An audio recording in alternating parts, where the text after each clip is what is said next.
Ողջույն սիրելի հետևորդներ, այսօր եկել ենք այգի, ուզում եմ ձեզ ցույց տալ գարնանային պատվաստը ինչպես են իրականացնում, ինչպես տեսնում եք մեր ծառերը ծաղկած են, այսօր մեր մոտ ապրիլի 3-ն է, գարնանային ամենասովորական մի օր, ուզում եմ ձեզ ցույց տալ գարնանային պատվաստը ինչպես է տեղի ունենում, ինձ մոտ ուրեմն տեսանյութերում կգտնեք ձմեռային պատվաստ, այսօր ձեզ համար նկարելու եմ գարնանային պատվաստ։ Նշեմ, որ մեր այգին հրդեհի հետևանքով որոշակի մաս այրվել է, հիմա այն շվերը, որոնք որ այրվել են, նորատունկ ծառերի, պատրաստվում ենք նորից, այսպես ասած, պատվաստել, որպեսզի հաջորդ տարիներին գոնե այդ հատվածներում ծառերը աճեն։ Հիմա պատվաստը ցույց կտամ ձեզ օրինակի վրա եւ կհասկանանք ինչպես է պատվաստի աշխատանքները իրականացվում։ Գնացինք տեսնելու։ Ահա, սիրելի հետևորդներ, հիմա հեռացնում ենք ծառի ավելորդ շիվերը պատվաստելու համար, ուրեմն հեռացնում ենք հողի մակերևույթից թողնելով 10-15 սանտիմետր, այնուհետև կողային հատվածում կտրվածք ենք անում,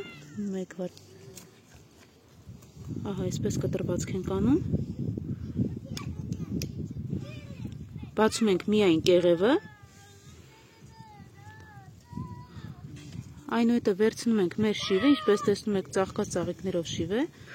բայց դա մեր չի խանգարում։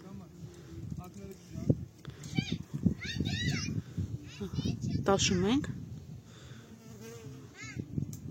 Մինչև մեջտեղը տաշի։ Հա, միջև շվի կենտրոնական հատված, այսինքն միջուկը պետք է տաշի։ Տաշելուց հետո պարզապես տեղադրում ենք կաշվի տակ։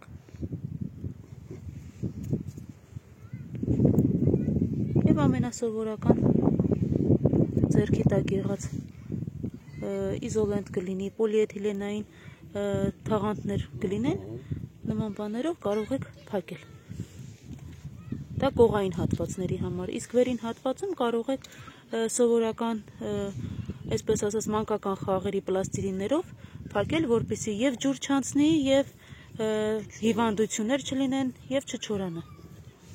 Ահա, այսպես այսքանը ու այսքանով ավարտվում են աշխատանքները։